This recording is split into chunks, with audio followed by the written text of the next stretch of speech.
नमस्कार बंधुरा मिता रान्नाघरे आज के छोला दिए मोचा करब किभाबे करब आपनारा देखते थाकुन। এই যে মোচাটাকে আমি কুচো কুচো করে এই যে কেটে নিয়েছি, কেটে এই যে ধুয়ে নিচ্ছি। আমি ধুয়ে এই যে ছোলা দিয়ে করব। এই যে ছোলা ভিজে রেখেছিলাম, আমি সিদ্ধ বসাবো। এই যে কড়াই জল দিচ্ছি, আমি মোচাটা সিদ্ধ করব। নুন দিচ্ছি,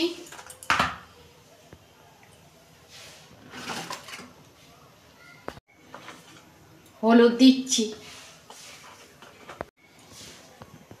এই জলটা গরম হয়ে গেছে, আমি মোচাটা দিয়ে দিচ্ছি।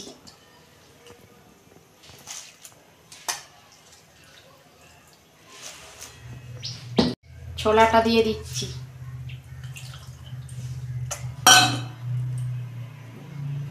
5 মিনিট মতো ঢাকা দিয়ে দিচ্ছি। এই যে মোচাটা রান্না করব তার জন্য একটা আলু ছোট ছোট করে কেটে নিয়েছি আর পেঁয়াজ একটা কেটে নিয়েছি। এবার মোচাটাকে আমি সেদ্ধ হয়ে গেছে ঢেলে নেব। এই যে ঢাকনাটা খুলছি।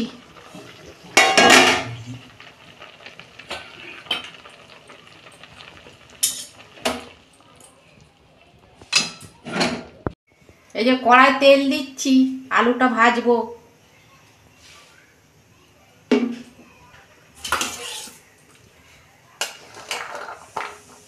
ধুয়ে রেখেছিলাম আলুটা।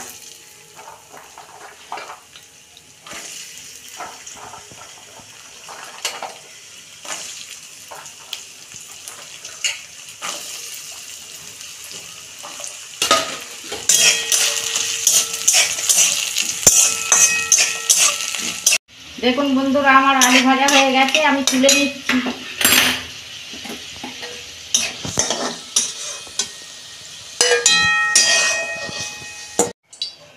তেজপাতা দিচ্ছি, এই শুকনো লঙ্কা দিচ্ছি 2টো, আর গোটা জিরে।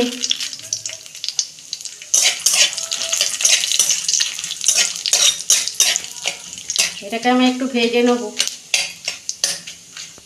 পেঁয়াজ দিয়ে দিচ্ছি।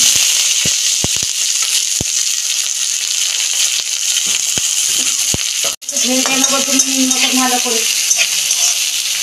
অল্প নুন দিয়ে দিচ্ছি পেঁয়াজের মধ্যে।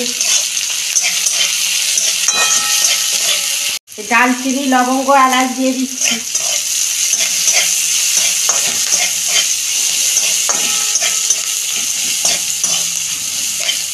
ভাজা হয়ে গেছে, আমার আদা রসুনের পেস্ট ছিল ওটা দিয়ে দিচ্ছি।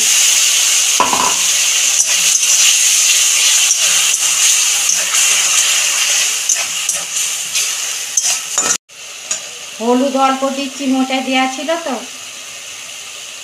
আর ঝাল লঙ্কার গুঁড়ো,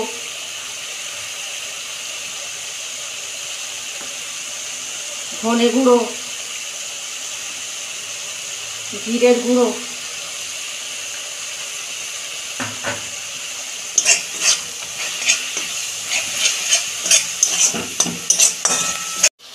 এক চামচ চিনি দিচ্ছি।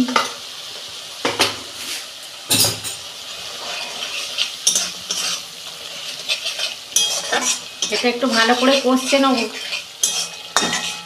2 মিনিট মতো। দেখুন বন্ধুরা, আমার কষানো হয়ে গেছে, আলুটা দিয়ে দিচ্ছি।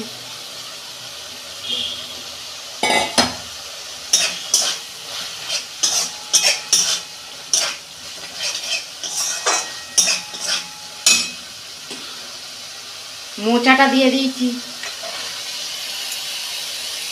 জল ঝাড়িয়ে রেখেছিলাম।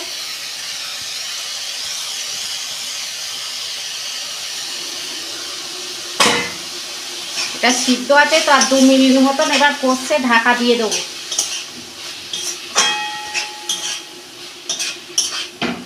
দেখুন বন্ধুরা, আমার কষানো হয়ে গেছে, আমি অল্প পরিমাণ জল দেবো, বেশি দেবো না। এটা চন্দ্রমুখী আলু আছে আর এটা সিদ্ধ আছে মোচাটা, আপনারা পরিমাণ মতন বুঝে দেবেন। এরম করে আপনারা রান্না করে খাবেন, খেতে কিন্তু রুটি ভাত সবের সঙ্গেই কিন্তু ভালো লাগে খেতে।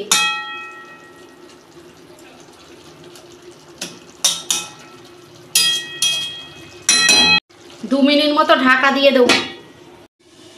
দেখুন বন্ধুরা, আমি ঢাকনা খুলছি।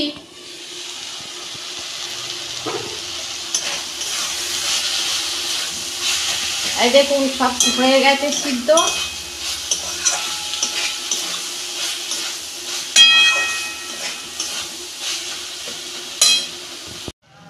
একটু ওপর দিয়ে গরম মশলা দিয়ে দিচ্ছি অল্প, আর এই যে ঘি দিয়ে দিচ্ছি।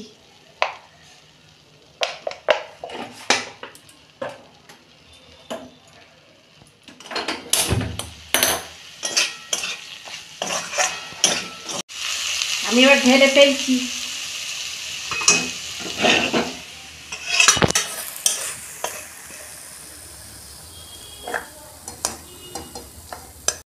দেখুন বন্ধুরা কত সুন্দর হয়েছে। আপনারা এরকম বাড়িতে রান্না করে খাবেন আর আমার কমেন্টে লিখবেন কেমন হয়েছে। আমার রান্নাটা যদি ভালো লাগে আমার পাশে থাকবেন, আর লাইক কমেন্ট আর সাবস্ক্রাইব করবেন, আর শেয়ার করে দেবেন। সবাই ভালো থাকবেন। দেখা হচ্ছে পরের ভিডিও। এরকমই নিত্য নতুন রান্না আপনাদের পাশে তুলে ধরবো। সবাই ভালো থাকবেন।